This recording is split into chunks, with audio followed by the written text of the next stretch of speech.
મંજી બાપાએ નકરા વાંહે કોકમ રેવા દીધા.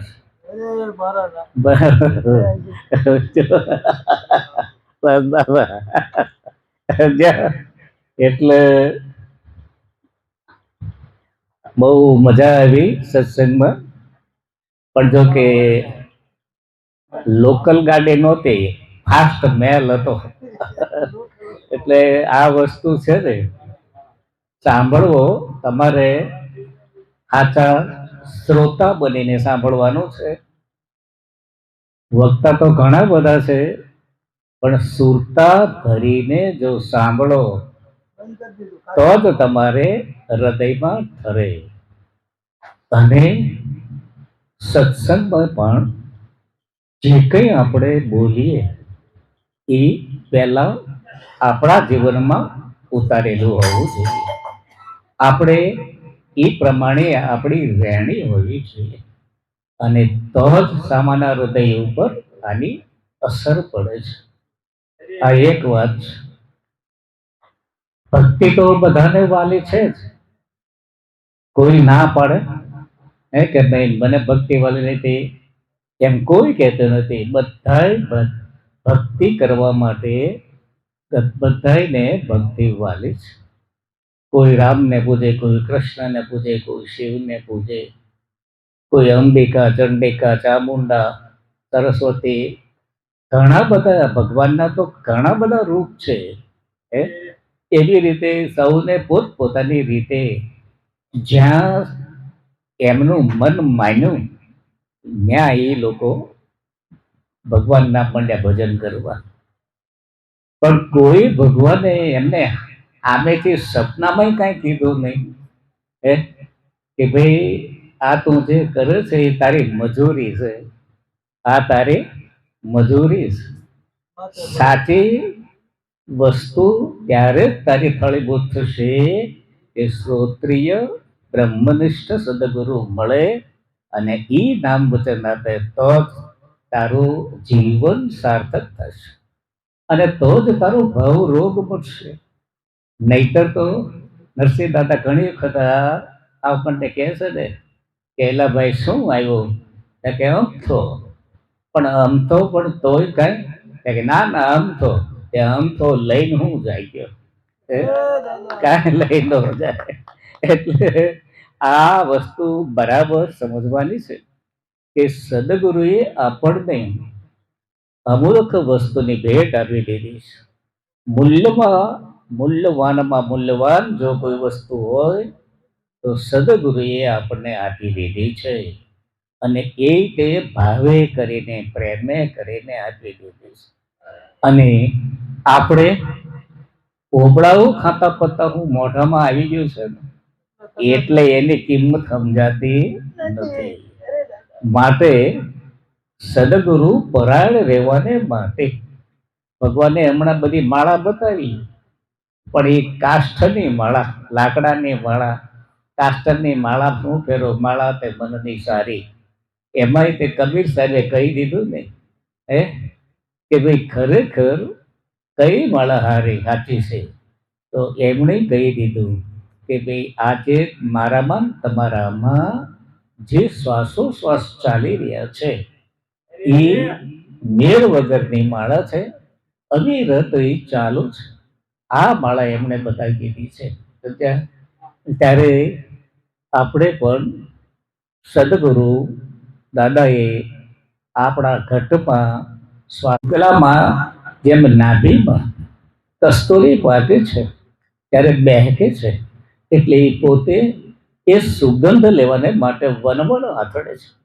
પણ જો કોઈ એનો માલવી મળી જાય કે એલા ભલામણ આ તો તારી નાભી કમલનો માલ છે, અને એનું મુખ જો ડૂટે અડાડી દે ત્યારે એને એમ થાય ઓહો આ તો મારી નાભીમાં જ છે. અને આપણે બહાર ગોતીએ છે ક્યાં બેઠો છે, આંખમાં, કાનમાં, ગાલમાં કે ક્યાં શરીરમાં બેઠો છે. આ નાભી એટલે ડૂટી, આ તો બળીને રાખ થઈ જવાનું, તો એ ક્યાં? ત્યારે આપણને આ સવાલ થવો જોઈએ. ત્યારે એમ કહે છે કે ના ભી એટલે ના ભય, નિર્ભય પદ, જેને આ નિર્ભય પદ મળી ગયું એ જ સાચું નાભી કહેવાય છે. આ નાભીનું વાંચે એટલે જ દાદા ઘણી વખત કહે છે કે પિતાનું ધન છે સાચું, પુત્રને એની માલવું નથી. હે કે પિતાનું ધન છે સાચું, પુત્રને એની માલવું નથી. ત્યારે સદગુરુ સંતોની આપણને ખાસ જરૂર છે. સદગુરુ ભગવાન શ્રોત્રિય અને બ્રહ્મનિષ્ઠ એ આપણને મળી ગયા છે. જેને જેને મળ્યા એ ન્યાલ થઈ ગયા છે. અને એટલા માટે આપણે જે કંઈ સંતો તો કહે છે કે ભાઈ અમે તે સંસારના વ્યવહારના બધા કામ કરીએ છીએ, એમને તે બધું આવે જ છે, પણ છતાંય સંસારમાં સરસોરે મન રાખ મુજ પાસ, સંસારમાં લોપાય નહીં તો હું જાણું મારો દાસ.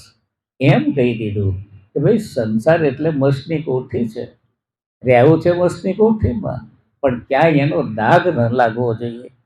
સંસાર એટલે હજાઈનું પાંજરું છે, રહેવું છે હજાઈના પાંજરામાં, પણ ક્યાંય હજાઈઓ અડવો ન જોઈએ. એમ કેવી રીતે રહેવું કે જળ કમળવત, ભલે કમળ પાણીમાં કે કાદવમાં ખીલે અને બહાર નીકળે પણ છતાં એને પાણી ક્યાંય અડે નહીં. એમ આપણને સંસારનો લેપ ક્યાંય લાગવો જ ન જોઈએ. અને છતાંય ભંજન થાય છે. આપણે સંસાર કોને કહી છે? પુત્ર પત્ની આ બધો સંસાર નથી. સંસાર એટલે ઈશ્વરને ઓળખવાની આંખ છે. એ જ્યારે આ સંસાર એટલે સારમાં સાર વસ્તુ જાણી અને આમાંથી અસાર છોડી દેવાની, એનું નામ સંસાર છે. એટલે કે આંખ ફોડી ઘણું થોડું કાઢવા જવાય. એટલે તો સંસાર તો જો બગીચો બનાવ્યો છે એ ભગવાને બનાવ્યો છે. તો એમાં આપણને કઈ ભગવાને ના નથી પાડી કે ભાઈ તમે જો સંસારમાં રહેશો ને આમ છે ને તેમ છે તો તમે ભજન કરી નાખશો. પણ કેમ, પણ કોણે કીધું? સદગુરુ ભગવાન બધાને સંસાર તો ગૃહસ્થાશ્રમ પાળીને આ ધર્મનું આચરણ કર્યું છે. અને ઉત્તમ એ જ છે ગૃહસ્થ ધર્મ. ઘરે રહી અને ભજન થાય છે. અને નહીતર અહીંથી લઈને બાવૈયા તો અને કરો ઝૂંપડી અને પછી ઉપડે ઝૂંપડી કરો એટલે ખંજવાળી ઉપડી. પછી શું થાય? તરત એમ થાય કે બાપુને એકાદો જો કંઈક ચેલકો હોય ને તો કઈ સારું, તો કામકાજ થાય, કાંઈક દૂધ બૂધ લેવાય, કોઈ આશ્રમમાં આવે તો ચા પાણી બનાવે. પછી પણ કે દૂધ કરતા એનું કરતા એક ગાય જ લઈ લે, શું વાંધો? પછી ગાય રાખે. હવે ગાયને ચરવા માટે ગોવાળીઓ જોઈ, તે ગોવાળીઓ જોઈ. પછી દોવા વાળી તો કે ગોવાળો લે સંસાર તો તું ઘરે સારો હતો, અહીંયા આવી સંસાર ત્યાં તો અહીંયા આવી સંસાર ચાલુ કર્યો. એટલે મનનો વળગાડ તો હારે ને હારે જ છે. મનનો વળગાડ હારે ને હારે જ છે. જ્યારે જે પાંડવોએ યુદ્ધમાં જીત થઈ ત્યારે ગોત્ર મર્દન કરવાને માટે જાતા હતા. ગોત્ર મર્દન કરવાને માટે જાતા હતા. અને એ વખતે કૃષ્ણ ભગવાનને ખબર પડી કે આવડા તીર્થાટન કરવા જાય છે, લાવી એને બોલાવી દઉં. કૃષ્ણ ભગવાને પાંડવોને બોલાવ્યા અને કીધું તમે જાઓ છો ગોત્ર બંધન કરવા, બધા જ તીર્થમાં તમે ફરવાના, પવિત્ર નદીઓમાં નાવાના, બધું બરાબર? હા બાપુ, હાલો આ એક તુંબડી હું તમને આપું છું, આ એક તુંબડી હારે લેતા જાઓ. અને એ તુંબડીને પણ તમારે જે પવિત્ર નદી ગંગા છે, યમુના છે, એમાં એને નવરાવજો, એને નવરાવજો. અને તીર્થાટન કરીને પાછા અહીંયા આવજો મારી પાસે. હા કે ભલે.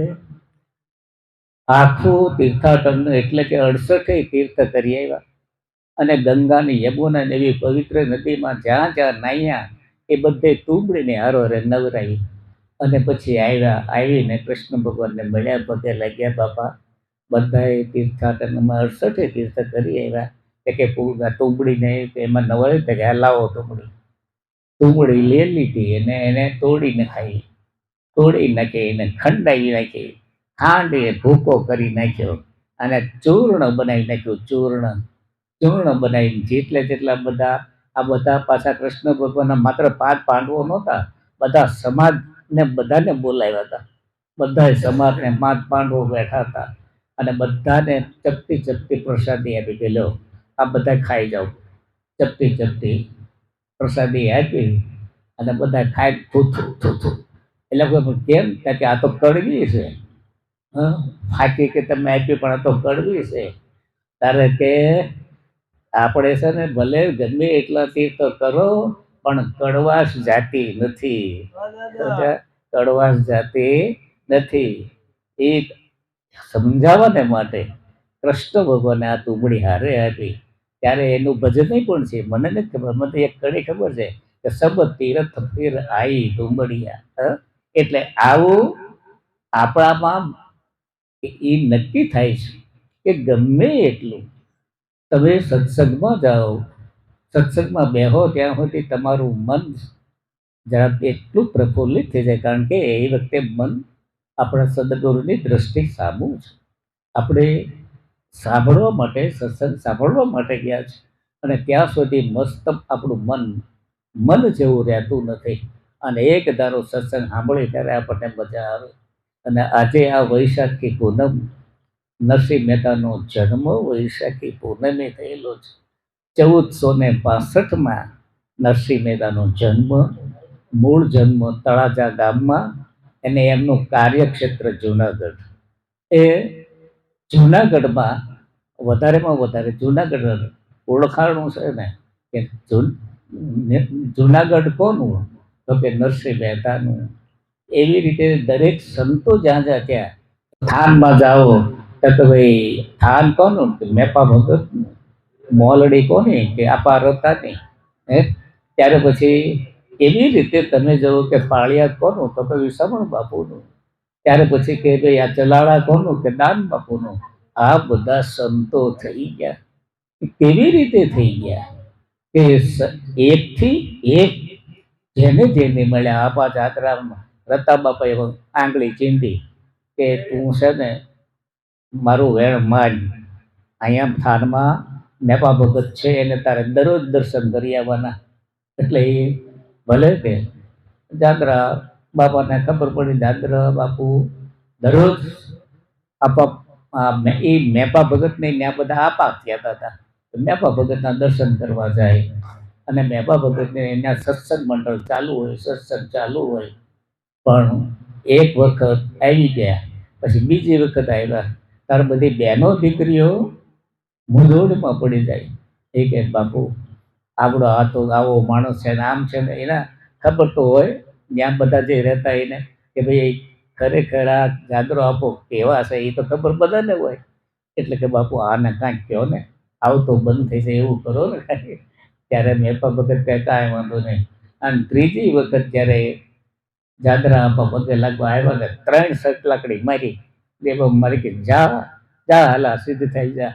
અને એ કે બાપુ હજે મારો, હજે મારો. ત્યારે જાદરા આપા સિદ્ધ થયા. અને એમ સંતોને બધી જ ખબર હોય છે.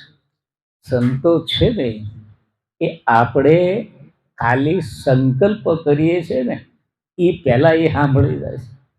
સંતો આપણે બોલીએ છીએ કે સંકલ્પ કરીએ છીએ એ પહેલા સાંભળી જાય છે. એને માત્ર આપણને કરતા બનાવે છે કે ભાઈ ખરેખર તમે શું કામ આવ્યા છો, કેવી રીતે, બધું એને ખબર છે, પણ આપણને કરતા બનાવે. હે? એવો જ મારે જ એવો જ પ્રસંગ બન્યો હતો. લાભુ દાદા આવ્યા હતા ધોળા જંકશનમાં અને અમારો ભાઈ મગનભાઈ મગનવાલા અહીંયા હરેવામાં એ થઈ ગયા. અમે બે, એ મગનભાઈ મારી પહેલાં પહોંચી ગયેલા. અને મગનભાઈને લાભુ દાદા કહે છે કે વસંતભાઈ કેમ આવ્યા નહીં? તો મગનભાઈ કે બાપા હમણાં આવશે. એટલું જ બોલ્યા ત્યાં મેં તરત જઈને પગ દીધો તો કે જો આ આવ્યા. પછી લાભુ દાદાને પગે લાગ્યો, મારી માથે હાથ ફેરવી મને કે કોઈને કાંઈ કહેશો નહીં. ત્યારે મને એમ જોવા મારા નાથ, ત્યારે મને ખબર પડી કે મામા મારા નાથ અંતર્યામી છે. પછી સત્સંગમાં મને કહી દીધું કે ભાઈ તમને એમ હશે ને કે મારો કાન અને તમારું મુખ અને તો જ હું સાંભળું છું. એવું નથી. તમે સંકલ્પ કરો છો એ પહેલા હું સાંભળી જાઉં છું. અને ગિરનારની ટેકરી ઉપર ચાલી જતી કીડીના ધબકારા હું સાંભળું છું. ત્યારે આપણને એમ થાય કે વાહ મારા ભગવાન, આ સંતો આટલા બધા ઝીણા, તે એમ ઝીણા બનવાની વાત કરે છે કે ઝીણા બનો, ઝીણા બનો. બધું બધાની અંદર રહેવું છતાં પણ રહેણીમાં હંમેશા આપણે રહેવું, પૂરેપૂરું રહેવું જોઈએ. આપણે નરસિંહ મહેતાની વાત કરતા હતા, તો નરસિંહ મહેતાનું જન્મસ્થળ તળાજા, સમજ્યા? અને એ આ વૈશાખી પૂનમ 1465 એમનો જન્મ. પણ એ સીધા ત્યાંથી જુનાગઢ એનું કાર્યક્ષેત્ર બની ગયું. જુનાગઢ કાર્યક્ષેત્ર બન્યું ત્યારે એમના બાપુજીએ ભગવાનને એવી પ્રાર્થના કરી હતી કે હે ભગવાન, તું મને એક એવો દીકરો આપ, એવો દીકરો આપ કે કેવળ તારું ભજન જ કરે, કેવળ તારું ભજન જ કરે. એટલે ભગવાને માન્ય રાખ્યું તો દીકરો જન્મ્યો. અને એ દીકરો ભણી ગણીને મોટો થયો અને જુનાગઢનો દીવાન બની ગયો. હવે જુનાગઢનો દીવાન બની ગયો ત્યારે એમના બાપુજીને પાછું એવું થયું કે અરે મારા ભગવાન, મેં તો એવા દીકરાની માગણી કરી હતી કે કેવળ તારું ભજન કરે. આ દીકરો મારો ક્યાંથી ભજન કરે? આ નકરો દીવાન ભણવું કરે, એ ભજન ક્યારે કરે? હવે જેનો દીકરો દીવાન છે, હે, અને છતાંય એને એમ મનમાં થાય કે આ ભજન ક્યારે કરે? આપણો દીકરો દીવાન હોય તો આપણે દોઢ દીવાન બનીને ફરીએ. તો આપણે દોઢ દીવાન બનીને ફરીએ. પણ આ રીતે તમે વિચાર તો કરો કે એ મોટા દીકરા દીવાન બની ગયા. ત્યાર પછી નરસિંહ મહેતા એના જે કાકા હતા, એના કાકાના ઘરે એ ત્યાં રહે છે. અને ત્યાં રહે છે પણ પરબત કાકાને મોટા કર્યા. મોટા કરતા કરતા એમને એમ થયું કે આ કઈ બોલતો નથી, ચાલતો નથી, અને આ મૂંગો ને બેરો, હવે આને કેમ સમજાવો? આ કઈ બોલે નહીં, ચાલે નહીં, નાનપણમાં હવે કરવું શું? પછી જનોઈ દેવાનો ટાઈમ આવ્યો. બ્રાહ્મણોને બોલાવ્યા અને કીધું કે આ જુઓ, આ મારો દીકરો મૂંગો ને બેરો, કાંઈ બોલતો નથી, કાંઈ ચાલતો નથી, પણ હવે એને જનોઈ તો આપવી પડે ને. એટલે જનોઈ એટલે તમને ખબર છે ને કે એને તૈયાર કર્યો છે, સરસ મજાનું માથા મુંડન કર્યું છે, માતાએ માથામાં હાથિયો પૂર્યો છે, કપાળમાં સરસ મજાનું તિલક કર્યું છે, અને એક બળિયો આપ્યો છે. બળિયાને એક ઠેકાણે ભાતા તરીકે ખાખરા બાંધી દીધા છે, ધોતી પહેરાવી છે. આ બધું કમ્પ્લેટ એને માટે તૈયાર હતું. માત્ર જનોઈ આપવાની વાત હતી. અને જનોઈના 3 તાગડા અને બીજા 3 એમ કરીને 6 તાગડા એને પહેરાવી છે, જનોઈ પહેરાવી દીધી. પણ એ કયા 3 તાગડા? કે આપણા જે નામ વચન આપ્યું છે એ પહેલા 3 શબ્દો અને પછી બીજા 3 શબ્દો, એ 3 તાગડા, એ જનોઈની વાત છે. એટલે જનોઈ દેતા જડપણું ગયું. જનોઈ આપી એટલે પંડિતો, દીવાનો, પેલા બ્રાહ્મણો બધા કહેવા માંડ્યા કે આને હવે બોલતો નથી, ચાલતો નથી, તો આપણે આને ગાયત્રી તો બોલાવવી પડે ને. તો એ આ ગાયત્રી તો નહીં બોલે તો હું કરશું?